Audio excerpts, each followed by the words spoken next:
교회는 이제 분기별로 이제 그 성찬식을 하고 있습니다. 근데 성경을 보면은 성찬식은 본래 초대교회 시절에는 매주 한 것 같습니다. 그러니까 모일 때마다 성찬을 했다 이렇게 보여집니다. 그러나 오늘날에는 이제 교회들이 점차 대형화되면서 성찬을 행하는 일이 복잡해졌고 번거로워졌어요. 그래서 1년에 2번 정도 하는 교회가 대부분이다 이렇게 생각이 됩니다. 근데 문제는 얼마나 자주 하는가 횟수가 문제가 아니고 얼마나 그 의미를 누리며 할 수 있는가 그 은혜를 경험하며 하는가 이것이 이제 문제가 될 것 같습니다. 성만찬은 주님께서 처음 제정하셨습니다. 이날은 무교절이 첫날이라고도 하고 혹은 유월절이라고 말할 수도 있습니다. 유월절은 유대인들이 수세기 전을 회고하는 것으로 시작이 됩니다.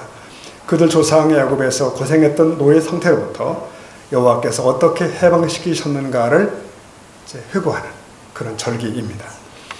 유월절 식사는 보통 무교절이 시작되는 첫째 날 저녁에 시작해서 밤늦게까지 진행이 됩니다. 이 식사는 보통 이제 어린 양의 고기와 누룩을 넣지 않은 빵인 무교병, 그리고 쓴나물 등의 음식이 이제 나오게 됩니다. 근데 음식도 중요하지만 그 집의 가장이 드리는 유월절 기도와 그리고 또 시편송, 시편 찬송들이 또 의미가 있다고 여겨집니다. 순서가 대략 이렇습니다. 일단 가족들이 모여서 자리를 잡으면 모든 사람들에게 이제 포도주 잔이 주어집니다. 이 포도주를 이제 받아놓은 상태에서 가장이 복을 비는 축복의 기도를 합니다. 그런 후에 모든 사람들이 이제 포도주를 한 모금 마십니다. 바로 그 다음에 무교병과 쓴나물과 어린 양의 고기 같은 유월절 음식이 나오죠. 이 음식이 다 분배되면 먹기 전에 질문 시간이 있습니다. 그러면 그 가정 안에 가장 어린 아이가 자녀가 가장에게 질문합니다. 아버지, 우리는 왜 오늘 밤에 이런 음식을 먹나요? 왜 무교병을 먹나요? 왜 쓴나물을 먹죠? 왜 쓴나물에 소금물을 2번 찍지요? 이걸 묻게 됩니다. 그러면 그 집의 가장은 출애굽 때의 얘기를 들려주게 되는 것입니다. 과거에 하나님께서 우리 조상을 어떻게 구원해 주셨는지, 이 음식들이 어떤 의미가 있는지, 왜 먹었는지를 설명해요. 그런 후에 이런 기도를 낭송한답니다. 모든 가정이 똑같이 이런 기도예요. 자, 우리 같이 읽어볼까요? 시작. 그러므로 주 우리 하나님, 우리 조상들의 하나님이시여, 평화 가운데 이 절기를 지킬 수 있도록 해주셔서 감사드리나이다. 당신의 거룩한 성을 붙드실 때 우리 마음이 기쁘게 하시고 당신을 섬길 때 즐겁게 하소서. 우리가 구원을 감사하여 새 노래로 감사드리나이다 하는 이런 이제 가장의 감사 기도가 이제 나와요. 이 기도가 끝나면 모두가 또 포도주를 살짝 마십니다. 그러면서 시편 113, 114편이 가사를 한 내용을 찬송을 부르게 됩니다. 그리고 나서 이미 각자의 분배된 음식, 유월절 음식들을 먹기 시작하는 거죠. 자, 음식을 다 먹은 후에 다시 포도주를 마셔요. 그리고 미래를 위한 축복 기도를 또 합니다. 그리고 나서 시편 115편과 118편까지 시편송을 또 부릅니다. 이렇게 해서 유월절 식사가 끝납니다. 조금은 복잡해 보이는 이런 의식이 유대인 가정에서는 오늘날까지도 그대로 지속이 된답니다. 그래서 유대인들의 그 정체성이 유지되는 것이 아닌가 싶어집니다. 자, 오늘 본문을 생각합니다. 예수님과 제자들은 이 식사를 목요일 저녁에 가지셨습니다. 그리고 그 다음 날인 금요일에 주님이 십자가에 달리시지 않습니까? 그러므로 예수님께서 죽으신 시점은 매우 중요합니다. 유대인들이 애굽에서 노예로부터 해방된 걸 기념하고 있는 그 동안에 하나님의 양이신 예수께서는 인류를 영적 상태 노예로부터 해방시키기 위해 죽으시는 일이 그려졌다는 것이죠. 예수님은 예루살렘 성 안의 한 성도의 집에서 유월절 만찬을 갖게 됩니다. 주님은 지난 3년여 함께 동고동락했던 12제자와 식탁에 둘러앉게 됩니다. 그들의 풍습을 살펴보면 예수님께서 식탁에 반쯤에 기대어 앉힌 것 같아요. 그들은 이렇게 기대어서 식사를 합니다. 그래서 요한 13장에 나오는 요한이 예수님의 품에 의자에 누웠더라 라고 하는 내용이 충분히 이해가 되는 대목이에요. 그들은 낮은 테이블 주위에 둘러앉아서 함께 이제 식사를 하게 되는 거죠. 본문의 26절 보면 28절 보면 이런 말씀들이 있습니다.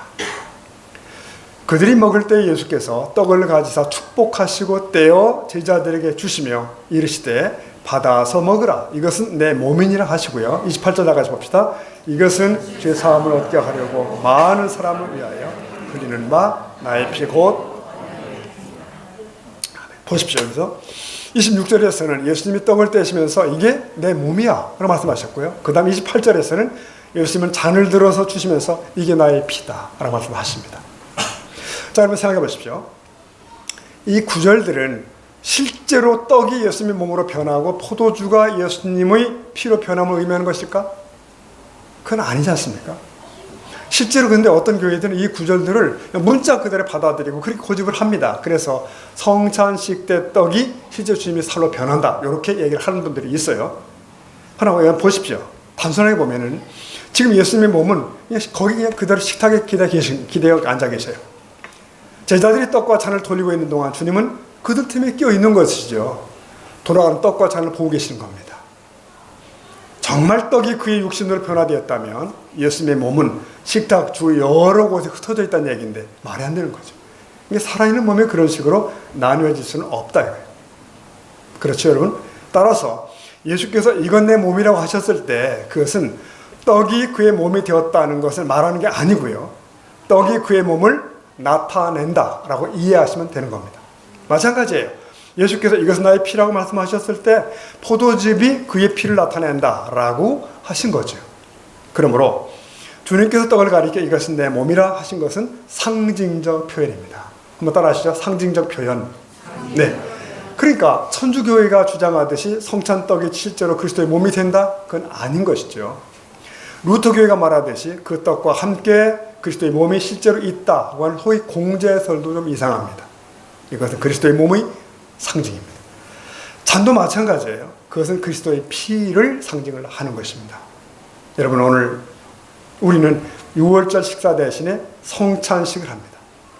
예수께서 하신 이 최후의 만찬이 마지막 6월절 식사이기 때문에 제자들도 그 이후로는 더 이상 6월절 만찬을 하지 않았습니다. 예수님이 마지막 6월절 어린 양으로 십자가에 달리셨기 때문에 완성해요. 이제는 6월절 식사 대신에 성찬식을 합니다. 성찬식은 기념의 의미가 있습니다. 지금 이렇게 말씀하셨죠. 너희가 이것을 행하여 나를 기념하라. 그냥 나를 기억해달라는 것이 아니라 여기 의미가 있어요. 기념하라. 해마다 우리나라는 8월 15일을 독립기념일로 뭐하죠? 기념합니다. 만세도 부르고 태극기도 흔들고 우리가 대한민국 국민 자유로운 백성 된 것을 기념하는 거죠. 마찬가지 기독교인들이 주의 성찬에 참여하기 위해 모일 때마다 우리를 죄에서 해방시키기 위해서 대속의 죽음을 당하신 예수 그리스도를 특별하게 기념하는 것입니다. 왜 우리들은 예수 그리스도의 생애 가운데서 그 외의 모든 사건들보다 죽음을 중요시할까?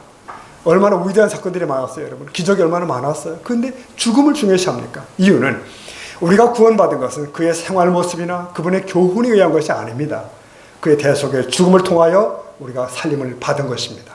세상의 종교들은 그 교주들의 교훈을 중시해요. 또 그걸 따라 사는 것을 강조합니다. 그러면 뭐 득도도 하고 부처도 된다더라 이런 걸 합니다.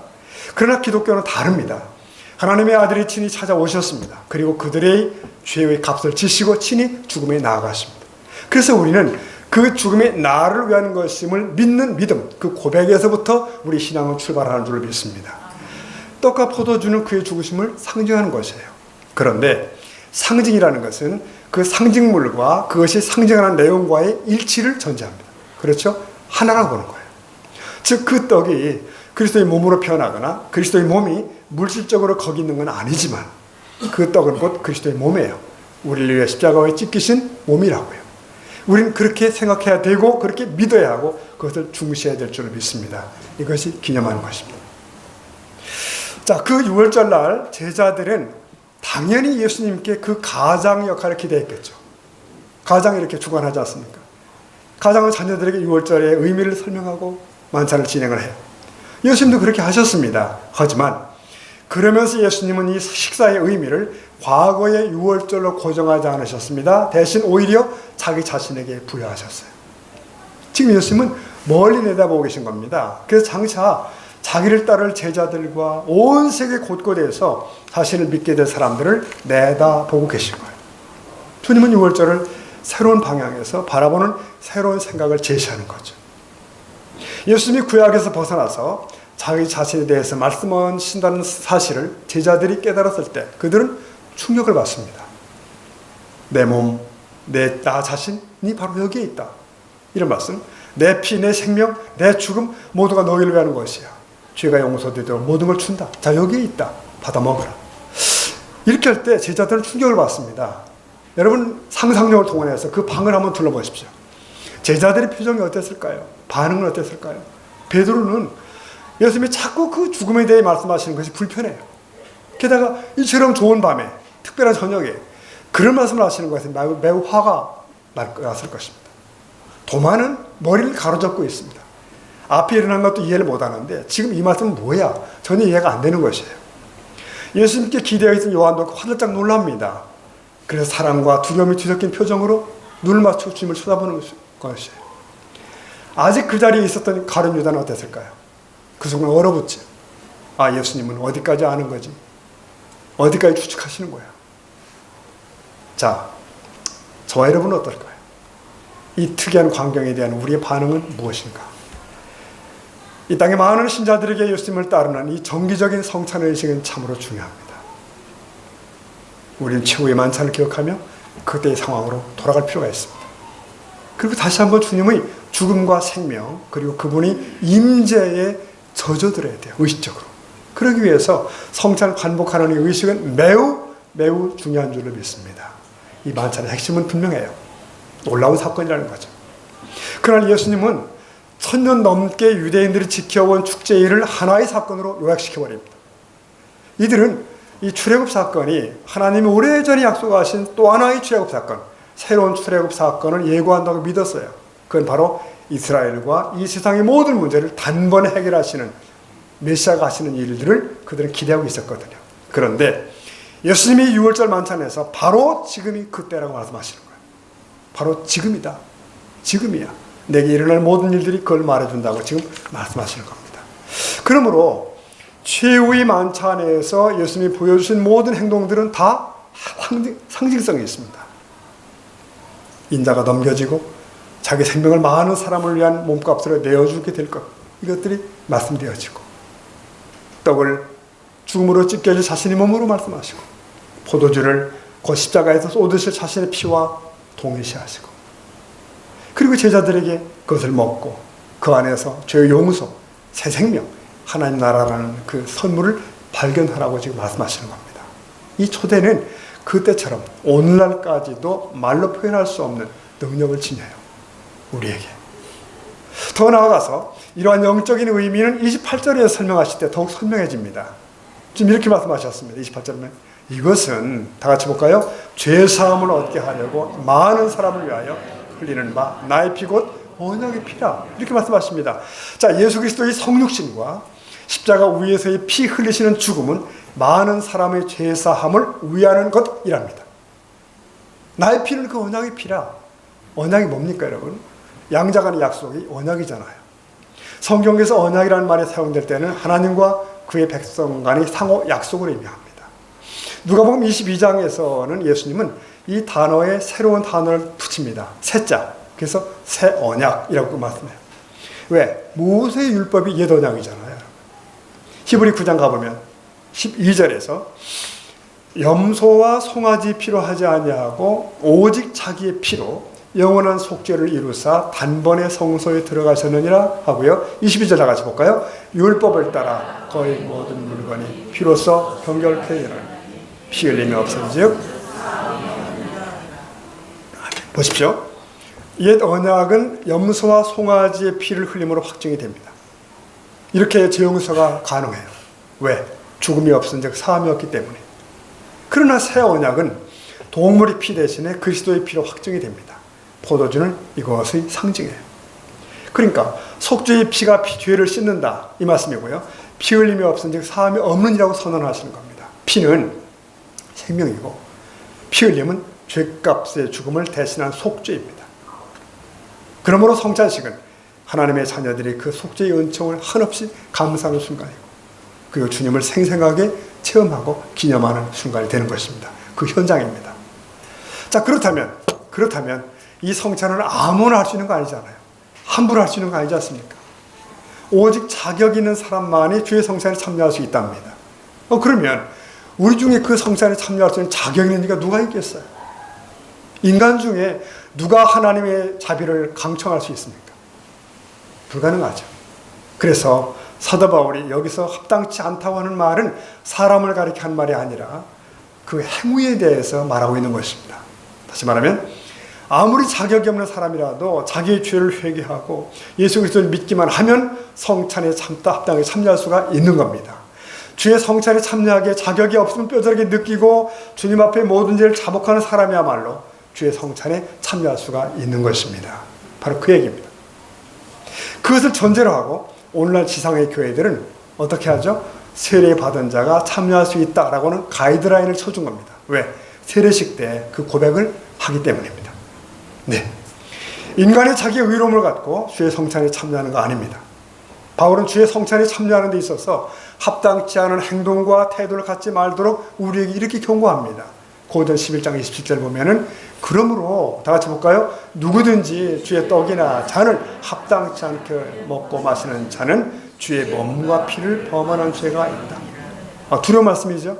주의 성찬에 합당치 않게 참여한다는 뜻이 뭘까요? 성찬의 의미를 깨닫지 못하고 경건치 않은 태도로 그냥 주의 성찬 자리에 있는 거예요.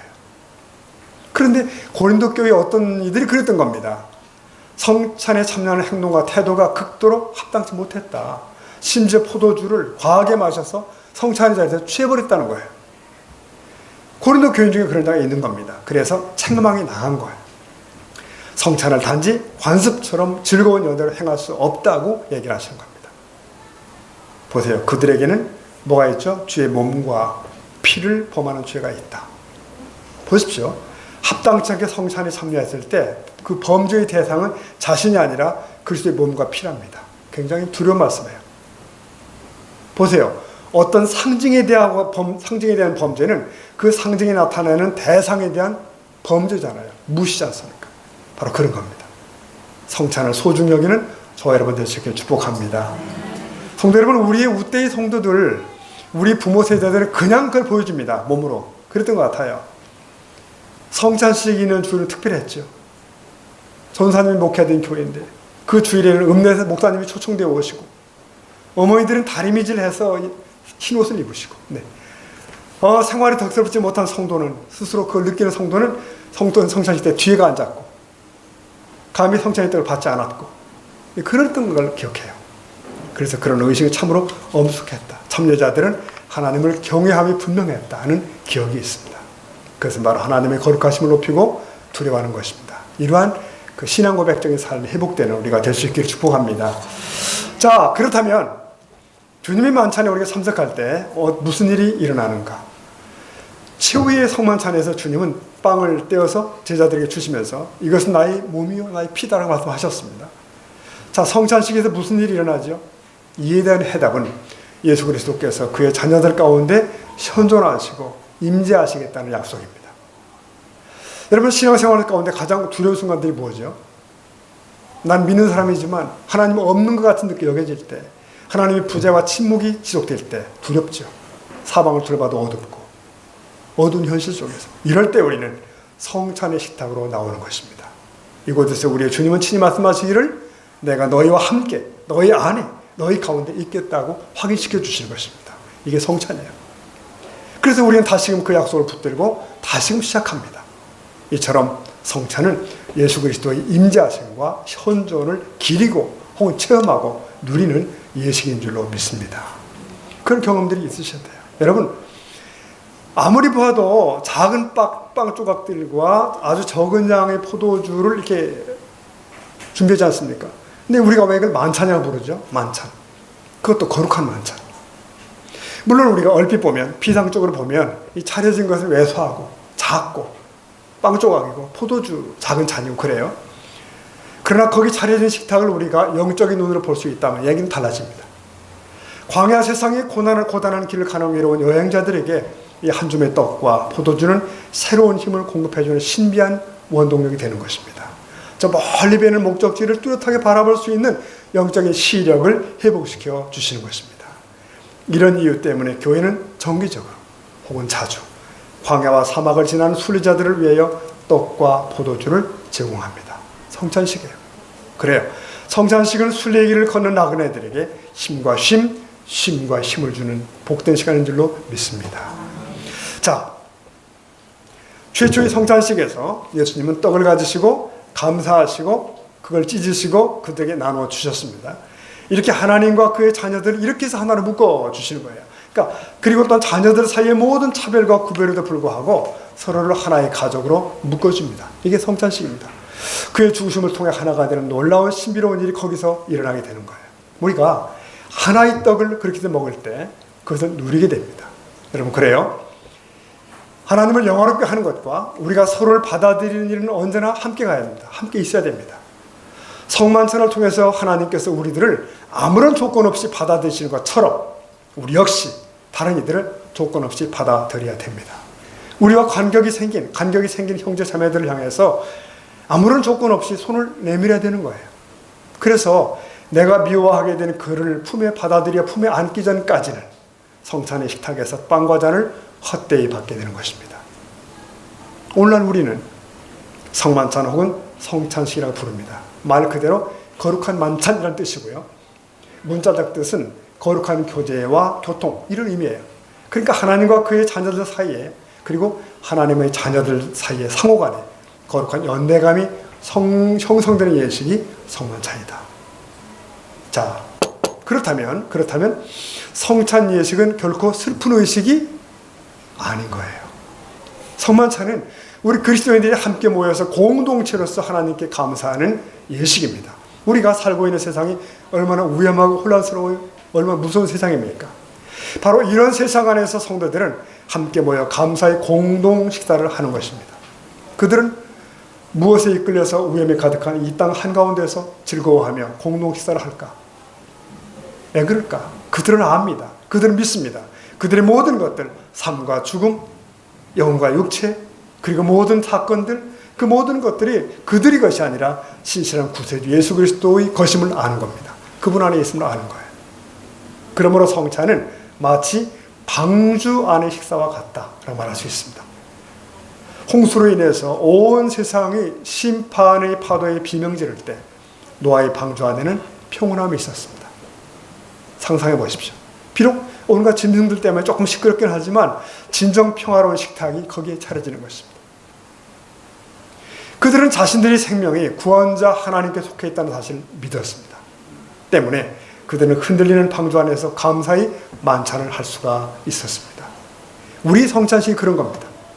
우리 성찬식도 그러해야 됩니다. 그리고 우리가 또 그렇게 살아야 되는 것입니다. 여러분, 여기서 한번 잠깐 우리가 예수님의 만찬에 참여한 최초의 사람들을 기억해 보십시오. 그들을 생각해 보면 오늘 우리가 때로 아무 의미 없이 감동 없이 성찬에 참여한다는 사실이 얼마나 부끄러운 것인가를 알게 돼요.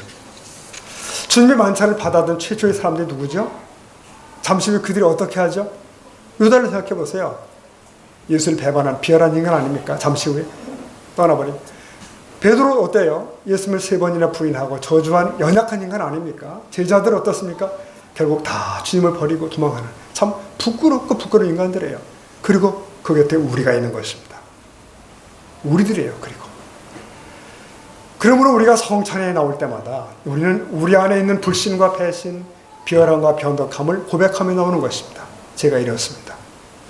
그리고 우리가 지부가찬 인간들에게 자기의 생명을 바쳐 은혜의 상을 차려주시는 하나님의 식탁 앞에 우리가 나오는 것입니다. 나 같은 죄인에게 자기의 고귀한 생명을 주시는 그 아버지 식탁 앞에 우리가 참여하는 것이고요. 그러므로 성찬식은 다함없는 아버지의 사랑의 초대예요. 아버지의 초대.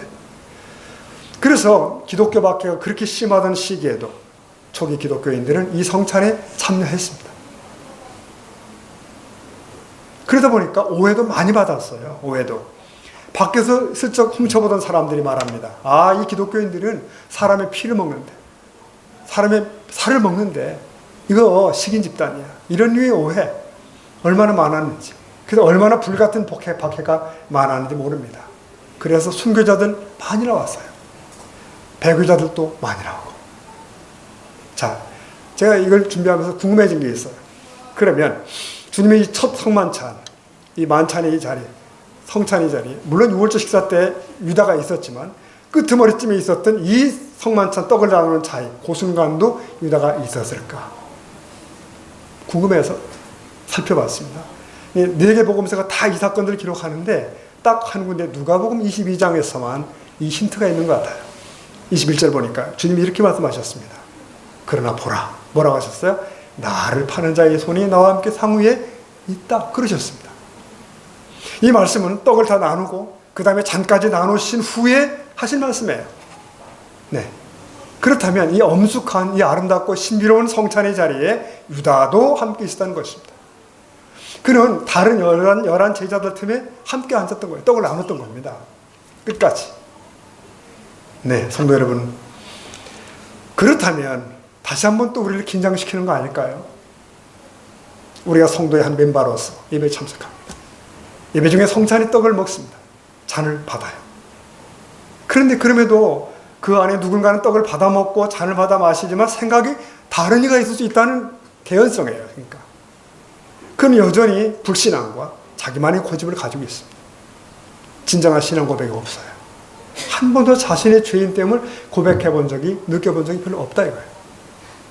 그렇다면 그가 떡을 먹고 잔을 나눔이 무슨 의미가 있을까? 그 성찬이 그를 보장할까? 수많은 종교적 행위와 수많은 성찬식들이 참여가 무슨 의미를 갖는 것인가 하는 두려움이 있습니다. 여러분 이걸 기억하십시오. 세례는 딱 한 번 받으면 됩니다. 그렇죠? 딱 한 번입니다. 영적 생활의 스타트니까 한 번이면 돼요. 그러나 성찬식은 자주 참여해야 됩니다. 자주. 왜? 영적인 생명을 끊임없이 영적 양식을 공급받지 않으면 안 되기 때문입니다. 그렇게 우리는 계속하여 자기 구원을 확인하는 것입니다. 성찬식은 하나님이 그의 백성을 만나는 독특한 은혜의 수단인 줄로 믿습니다. 이 가치를 기억하셔야 됩니다. 근데요, 오늘날 현대에 와서 특히 인터넷 예배자들이 생기기 시작했잖아요. 가난한 성도들 가운데 혹자는 그런 말을 합니다. 내가 꼭 교회에 나가서 예배에 참여해야 되나? 내가 진심으로 혼자 예배하면 안 돼? 나 혼자라도 찬양할 수 있고 나 혼자 기도할 수 있고 말씀을 깊이 묵상할 수 있다고. 아, 교회는 골치 아파. 보기 싫은 사람들도 있고 좀 소란스러워. 아무개도 있어. 그래서 그들은 TV나 인터넷 앞에 자리를 잡습니다. 주일 아침에. 거기 보면 주일 예배 실황이 쫙 전개되지 않습니까, 여러분? 심지어는 막 헌금도 송금하는 구자까지 떠요. 네. 그러면 다 하는 거 아닙니까? 찬양 부르고, 기도 따라서 하고, 설교 듣고, 헌금까지 보내고. 이게 완벽한 거 아닌가? 네, 그렇지 않습니다. 오늘 말씀 생각하면 답이 나와요. 그런 그들에게 무엇이 빠졌죠? 네, 성찬식이 없습니다. 성찬이 없습니다. 주님의 몸된 공동체 안에 들어가서 그들과 함께 떡을 나누고 함께 잔을 나누는 그런 고백이 없어요. 주님이 친히 제정하신 거룩한 예식에서 배제된 채 그들은 살아갑니다. 성도 여러분, 우리는 다른 성도들과 함께 성만찬에 참여해야 될 줄로 믿습니다. 나는 결코 혼자가 아니야, 이 사실을 그때 깨닫는 거예요. 주님 앞에서. 그리고 이 공동체에 주시는 은혜를 함께 누리는 것이고 또 이 공동체를 향한 나의 의무를 확인하는 것입니다. 이게 성찬에서 우리가 다시 붙들어야 할 진리인 줄로 믿습니다. 말씀을 매듭하겠습니다. 오늘 이 성찬 예식을 진행하고 주님께서 마지막 멘트를 하셨습니다. 그 내용이에요. 성찬을 마치어 주님의 마지막 음성이 뭐냐면 29절인데 주님이 이렇게 말씀하셔요. 그러나 내가 너희에게 이르노니, 다시 읽어볼까요? 내가 포도나무에서 나는 것을 이제부터 새 것으로 너희와 함께. 이게 무슨 뜻이죠? 주님 말씀하십니다. 이게 너희와 하는 마지막 식사야. 그 뜻이에요. 그리고 너희와 함께 다시 함께한 날이 온다. 그런 뜻입니다. 예고예요. 주께서는 뭐죠? 장차 도래할 천국의 식사에 대해서 지금 암시하고 있습니다. 천국은 하나님 아버지의 나라입니다. 하나님은 거기서 왕과 통치자이시고요. 거기서 우리는 새 것을 마시게 된다는 뜻이에요. 그러니까 천국의 포도나무와 포도즙은 이 세상의 것과는 전혀 차원이 다른 것일 겁니다. 그것은 새 것입니다. 만물이 새로워진 데서 얻는 새 것이에요. 우리는 지금 이 세상에서 허한 것을 먹고 마시지만 그날에는 새 세계에서 새 것을 먹고 마신다는 거예요. 천국에서의 식탁과 그 식탁 교제는 그래서 즐겁고 기쁘고 황홀할 것입니다. 이 소망을 주님께서 우리 가슴에 부어주시길 원합니다. 오늘날 특히 우리 세수만교회에서는 여기서 누리는 성찬은 어떻죠? 권사님들이 준비하시고 목회자가 진행하고 장로님들이 분배하시고 그렇게 합니다. 그러나 그날의 성찬은 어떨까요? 선사들이 준비하고 선사들이 서빙하고 주님이 주관하시고 왜 하나님 자녀니까 그 영원한 잔치 자리의 주인공이 될 수 있기를 축복합니다.